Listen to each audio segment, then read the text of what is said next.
Hey everyone and welcome back to my channel. Today I wanted to share with you my January wrap-up, which will probably be hopefully a shorter video and maybe a little bit boring because I've only for me it is a little bit less than usual.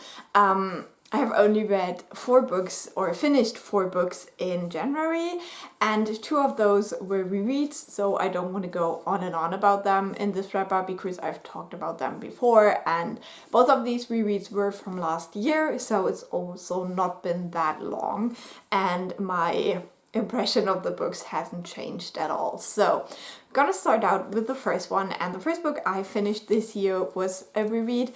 It was Pet by Akwaeke Emezi. This is one of my favorite books of 2022, and I wanted to read the sequel, so I thought what better way to start the year than with a book that I know I will love, and I did.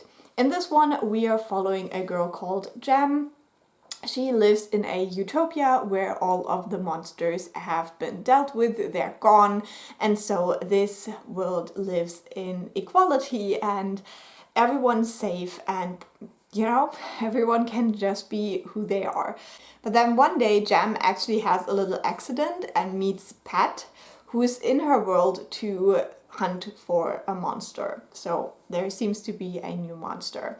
This book, as I said, is one of my favorite books of the whole world. What I especially love about it is how inclusive it is, how the characters talk to each other, and just this feeling like we could live in this world is just lovely to me. And obviously it deals with a harder topic because we have this monster, but the overall world just feels so inclusive and good, and it makes you wish that one day we can get to a world like this. And then the next book I finished was the prequel, Bitter by Akwaeke Emezi. This one was one of my most anticipated books of 2022, but I didn't actually get around to it, so I was very glad to make this the first book that I renew this year.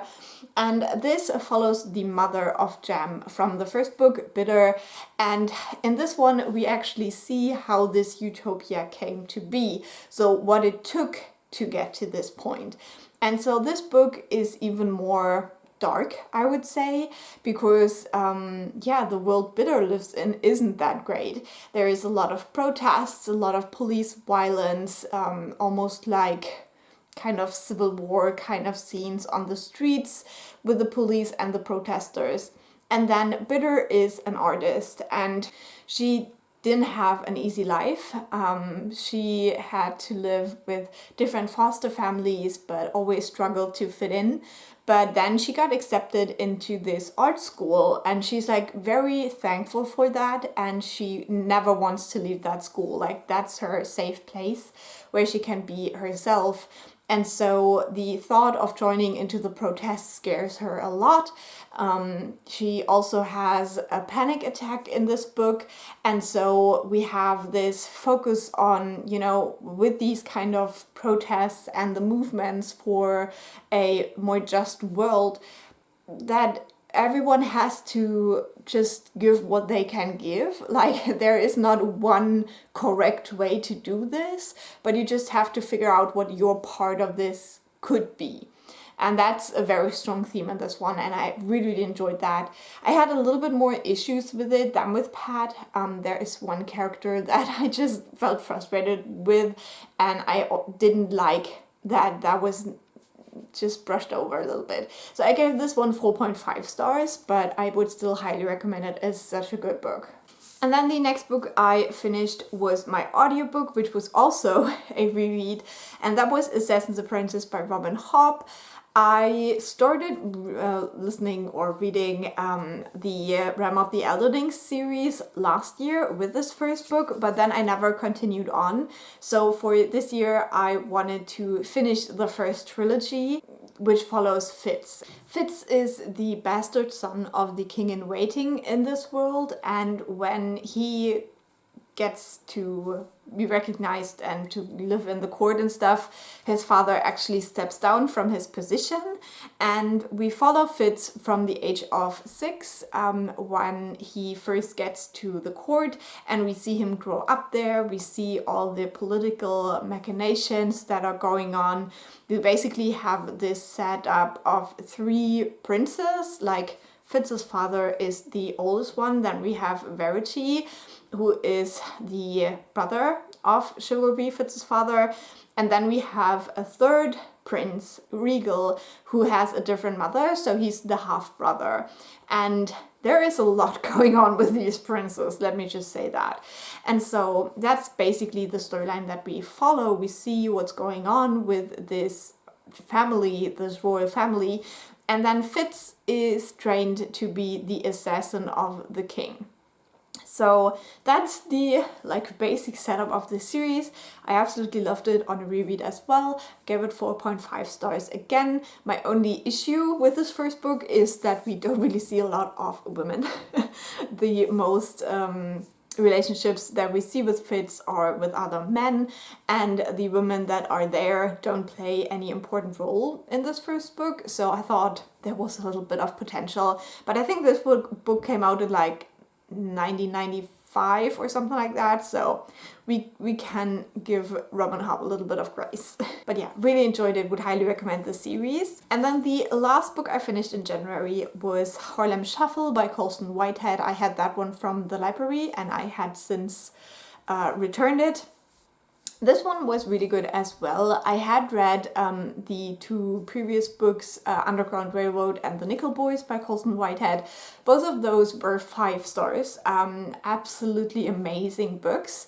So I was intrigued to see what Harlem Shuffle would do for me. And I must say that the biggest critique I have is that it is set in 3 parts and we have big time jumps in between those.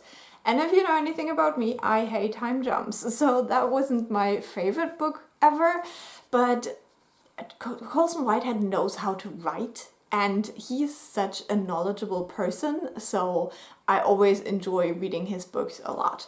So in this one we follow a man called Ray Carney. He has a furniture store and his father was a criminal and he was quite well known in Harlem for his activities. And so in this book, we basically follow Ray Carney as he gets sucked back into the more criminal side of things, the more criminal sides of Harlem. And that happens kind of in 3 chunks, basically. And it has a lot to do with his cousin. They basically grew up as brothers, and that is kind of like the driving force that brings Ray closer and closer to these criminals. And it was interesting. I did enjoy reading it. As I said, the writing style is amazing. I learned a lot about Harlem and New York in this book, which I very much enjoyed. It is set in the 50s and 60s, so that's a time period I also really enjoy reading about. And yeah, it was just a good book. It was a really solid read that I would recommend if the description sounds interesting to you. And in the end, I gave it 4 stars. There will be a sequel to this, which I'm not quite sure whether I will actually read. We'll see. If I come across it at the library or something like that, I probably would pick it up. But I don't know if I would go out of my way to read it, because this book just feels very finished. It feels like a standalone. It doesn't really need a sequel. That's what I finished in January. I also read a lot of Royal Assassin, the 2nd book in the Farseer trilogy by Robin Hobb, and I also read quite a lot of Priory of the Orange Tree, which is my big project right now. But I will talk about these and hopefully more books in my February wrap-up. And yeah, if you like this, let me know by clicking the like button, and definitely let me know what your favorite book in January was, and I will talk to you very soon. Bye!